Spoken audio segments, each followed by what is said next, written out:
Soma is a game. Not a very good game in its gameplay, but the story it tells is incredible.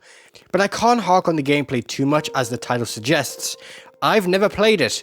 I've only ever watched videos about it, analyses on the story, retrospectives on the game, Jacksepticeye's gameplay video. It should have been Soma, goddammit! But why is it my favorite game if I've never played it? Isn't the whole point of a video game about its gameplay? And why haven't I ever played it? And no, I'm not scared to play it, as this game is a horror game.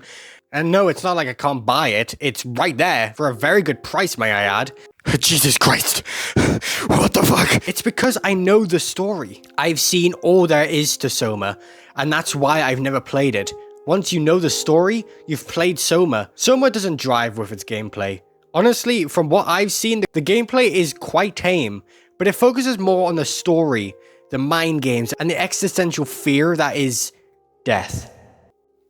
I know a lot of people won't compare Soma with death, but in a way it is. Soma's plot revolves around robots and brain scans. Okay, I know there's a lot more to the lore of Soma, but listen, I don't want to make this video an 8-hour-long video, okay? Uploading your brain into a new body while the other version of you still lives on. Not brain transfers. You're not putting your brain from one body into another. You're making a new you. And that leaves the big question. Is that really you? Is the person who you just made the same you? It reminds me of the ship of Theseus, where if you were to slowly replace a part of a ship with new parts to make a new ship, is it still the original ship? Or just a completely new one? If you remove everything that makes us human, like our face, our skin, our organs, and just leave, well, memories, is that you? Because in a sense, that robot copy of you only has the memories of your past self. If that robot copy goes on to do different things to the original, they will slowly become their own person. Sorry, I know this video is about Soma, and trust me, it is. But I won't be talking about Soma throughout the entire video. There are tons of videos about the game that do a better job than me, and what do I have to add to this game that's not already been said? I'm here to talk about why Soma stuck with me so much, and that goes to its ending. It's okay, Simon. Everything's all right now. You see, Soma is great at storytelling and having the horror surrounding you in your own thoughts rather than jump scares and creepy monsters, and this is shown in its final scene. But before I get there, I have to explain a few things first. The game opens with our protagonist Simon, who sees a doctor of sorts and preps for a brain scan as he is dying. Play the game if you want more context, by the way, but yeah. He wakes up around 90 years into the future and everything is different. He walks around and finds robots who ominously are acting human and even appear to believe they are so. What are you? Are you blind? It's me. Carl Semke. Wrangler? Any of this sound familiar to you? Come to find out that those robots we saw are indeed humans. Well, the brains of one. The brain scan we did happened to them too, having their minds copied over into these robots in order to stay alive due to humanity dying. We go around walking and walking, meet characters and other robots, and see and do unspeakable things. And the game all throughout makes us question everything we think about ourselves. But eventually we end up having to transfer bodies, so Simon does so. And when he does, quote unquote, transfer into a different body, this happens. Did you run a diagnosis or something? What was that? No, it's just, Why was it still talking? it's the same like before. Catherine, why was he still talking? That's how it works, you know that. What do you mean? You know it's not magic. You were copied. The sleeping Simon in the seat was copied, and now you are here, just like Simon lived on in Toronto. God damn you, Kath. 2 Simons? There can't be 2 Simons. What did you think would happen? That you were gonna take my mind and put it into another body, like a brain transplant. I'm sorry, it wouldn't work that way. You realize how messed up this is? Please, I didn't mean to upset. How did you expect me to react to this shit? Please stop. You're fucking disgusting. What's gonna happen to him? He'll sleep for a while, a few days. And then what? Wake up in this fucking nightmare again? All alone? So cruel. Well, what do you want me to do with him? Make friends? Let him know that we have to leave him behind when we go into the abyss? What if... What if he didn't need to wake up? The other Simon is still alive. Well, now sleeping, but still definitely alive while this new Simon walks around. Again, we are only copying our minds over to a new body, not transferring. So the Simon we are playing, also known as Simon 2, just lays there sleeping until either he wakes up alone or Simon 3, the Simon we are now, kills us.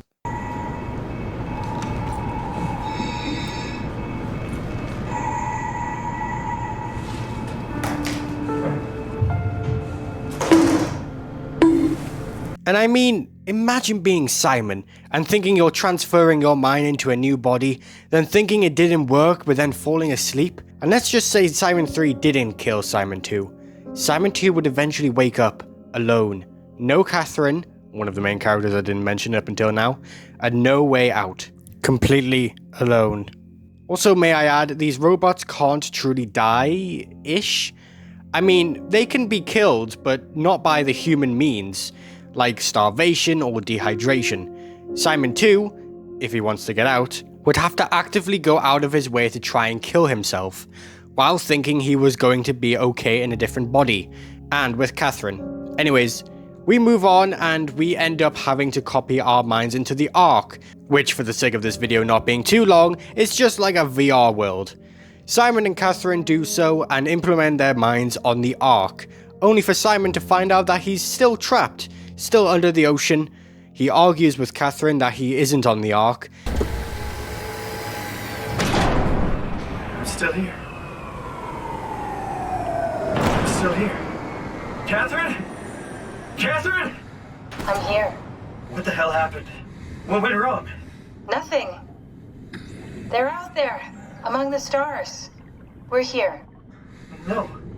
We were getting on the Ark. I saw it. It finished loading just before it launched. As he's too ignorant to understand the difference from transfer and copy, and the whole facility goes dark. No power, no light, no Catherine. Completely alone. With no escape. Catherine?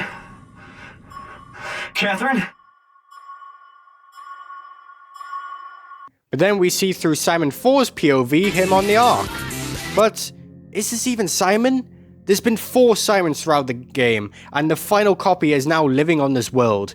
For Simon 4, he did make it, he did survive, and with no knowledge of what happened to Simon 3, as he believes he is Simon 3, and that's why this game stuck with me. Just the whole thing with the brain copies and the fact that Simon is in a dark place forever with nowhere to go, and the question with the copies being if they are really the copies we know. I mean, look at AI today. We can, right now, recreate dead relatives to talk to, fake celebrities, but they're not real. They're just prompts and codes. But so is Simon. He's just data. Put him into a different body, he's just as AI as the AI ad scams you see on YouTube. But Soma isn't the only thing that comes to mind when I think of copies of people, and if they're really them or not. There are other media that has asked this question whether they meant to or not. The Doctor Who episode, The Girl Who Waited, starts off with the Doctor and co entering a new planet. The Doctor and Rory enter a room after pressing the green button. Amy soon follows. She presses the red button, not knowing which button was pressed before. She enters the room, but it's empty. Oh yeah, most of my viewers are American and probably don't know Doctor Who. So here's the rundown of these certain characters. We have the Doctor, who is played by Matt Smith, who you may know as the one guy who dances in Morbius, the movie to ever exist. Twitter. We have Amy, who is played by Karen Gillan, who you might know as Nebula in the MCU. And then we have Rory, played by Arthur Darvill, who is mostly a theatre performer, which probably explains why he is the best character in the show. Twitter. The Doctor and Rory seem annoyed while waiting, which is odd as Amy was just outside. They see her through a sort of mirror. After the mirror starts to fluctuate and the Doctor fixes it, Amy claims that she has been stuck in the room for a week, which explains the frustration from the Doctor and Rory before. Rory presses the red button but finds no Amy in that room. Also, if you want an explanation on why that happened, it's because Rory can't simply travel into a different, faster time while the Doctor and Amy are still communicating at the same speed and time. So really, To get back to Amy, all they had to do is both go into the red waterfall room. For those infected with Gen 7. What? Gen 7. The Doctor sent Amy on her way as the Doctor and Rory try and save her. Oh, yes. Hello, handsome man. Oh, hello. Hello, Rory Cam. Huh? Oh, you can see what I see. We spend a while watching Amy traverse through this alien planet, all while trying to evade robots who are really just trying to do their job. As the Doctor and Rory finally make it back to Amy's timeline, Rory gets attacked, but we find out that it's Amy. But now she's old. To her, she's lived 36 years, with thinking Rory left her. But for Rory and the Doctor, it's only been a few hours. Later in the episode, the Doctor figures out how to bring the young Amy back. But why won't you help yourself? He wants to rescue past me from 36 years back, which means I'll cease to exist. Everything I've seen and done dissolves. Time is rewritten. That's good, isn't it? I will die. Another Amy will take my place. An Amy who never got trapped at 2 streams. An Amy who grew old with you. And she in 36 years won't be me. But you'll die in here. Amy brings up that they should take her back. But in doing so, the only way to save both is to have both be 36 years older. Rory complains that he has to choose which wife he wants. But old Amy says, she is me. We're both me. Which is true. This is their Amy. The one they left. But as soon as they bring the young Amy back, they become different. The same person, but one has grown, aged, as the other remains the same since they got to the planet. Later in the episode, the two Amys come into one singular reality. Right as they're about to go into the TARDIS, young Amy gets knocked out, and Rory carries her body into the TARDIS. The Doctor looks at old Amy in the eyes. As Amy goes to run into the TARDIS, the Doctor slams the door shut, locking Amy outside. After being promised to be freed, the Doctor lies to her, exclaiming, There can never be two Amys in the TARDIS. The paradox was too massive. You can't leave her, she'll die. No, she'll never have existed. When we save our Amy, this future won't have happened. When she happens, she's there. The Doctor tells himself that she's not real, as removing the young Amy from the planet to the old Amy would not exist, being erased from time. But imagine being old Amy, knowing this would happen. I mean, yes, the Doctor is right, she wouldn't exist. We still have Amy, but she's now a different person. The same person, obviously, but grown with different memories, almost like a copy. Even if she wouldn't exist, that's still death. Yes, both Amys wouldn't remember any of those events, but old Amy is still real. She's still the Amy they went back for. Also, big manipulative Doctor move in this episode. Now, how does this relate to Soma? Well, the copies idea. The copies being the same person but also different. To what extent do you consider someone different, or not the same? Now, there are many episodes in Doctor Who that explore copies and erasure, like in Journey to the Center of the TARDIS, where they must erase a certain timeline from existence. Okay, I was originally just gonna skim through this episode, but it looked so confusing, so here's a rundown of how we ended up here. The TARDIS gets captured. The Doctor sets the TARDIS to self-destruct in 1 hour, forcing the people he met to find Clara, who could be anywhere on the TARDIS because the TARDIS is infinite. They find Clara, make their way to the center of the TARDIS mid-explosion. Doctor gets an idea to rewrite the future by sending a message through the past.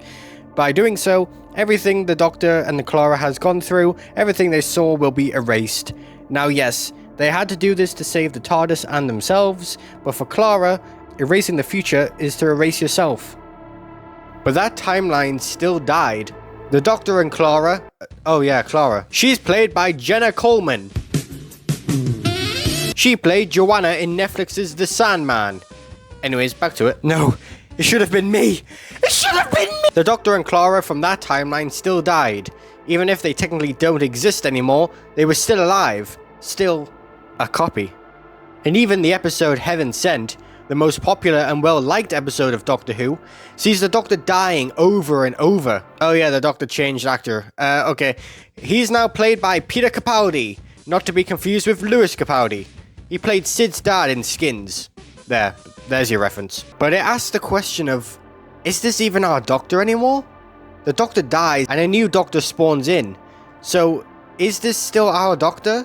Or after this, are we just seeing a DNA copy? Just like in Soma. But another episode of Doctor Who I quickly want to discuss, and only quickly because it's a two-parter, is the Rebel Flesh, and the Almost People. Also, just want to point out, in this opening shot, they used the song Supermassive Black Hole by Muse. So that's your Twilight reference for this video. Oh wait, there's like 5 new characters. God damn it. Okay, so we have Mark Bonar. Mark Bonar. Mark Bonar, who plays Jimmy. He also played Junot in Napoleon. There's Marshall Lancaster as Buzzer. He's not really in anything notable. Sarah Smart as Jennifer, who was in the show Woof. So, that's something. Raquel Cassidy as Foreman Cleavers. What her name is Foreman? She was in a show called The Worst Witch, which also starred Bella Ramsey. I'm gonna be a dad. And finally, Leon Vickers as Dickon. Oh, Jesus Christ, man. Now this episode explores copies. Quite literally. There's 2 of every person, even the Doctor. But in these episodes, they are scared of being killed off only because they are copies. But does that really warrant them being killed? Can they not live on their own terms? We even see the Doctor being copied, and they act pretty much the same. They share memories, and a big plot point is the crew being confused on who's who. Yes, they're copies, but are they still considered human? Even when they look like this? I just drank a whole glass of coffee. Another show that explores copies briefly is Black Mirror, with the episode Black Museum. Near the end of this episode, as this episode in particular shares 3 separate stories within the main one. Oh, and yes, that is Letitia White. She is mostly known for Shuri in the MCU. We also see Douglas Hodge, who played Alfred Pennyworth in 2019's Joker. We see a man named Clayton Lee trapped in a room. He is played by Babs That, who played Jamies in both Dune movies. Clayton here has already died, being sentenced to death by the electric chair due to a crime he never committed. But his memories and consciousness live on, forever being tortured. But that's not where this link with Soma goes. The link is due to the fact that they get electrocuted, and then the man in the room gets a copy of that man being electrocuted. Now, this isn't simply just a photo or anything. This is the man being copied over into a pocket charm, being endlessly tortured. Now luckily at the end of the episode, the daughter lets the man go free. But honestly, this just reminds me of Soma with the Ark transfer. The fact that Simon 4 gets to live on in peace, but Simon 3 and 2 had to live in an endless torture, just like this man in Black Mirror. Yes, the main copy is free, but what about all the other tortured copies still living out there, unable to rest? Anyways, I know this is a bit of a weird video, but I simply just wanted to make a video about Soma without actually making a video about Soma. Okay, it's the end of the video, I can speak freely now. So I know Skibidi Toilet was going to be the next video. I even said in the previous video it was going to be Skibidi Toilet, but that video is the bane of my existence now, so yeah. And also I need a better feel about this type of content because this is new for my channel, so you're going to have to wait longer for that video. But in the meantime, do you know what Minecraft is?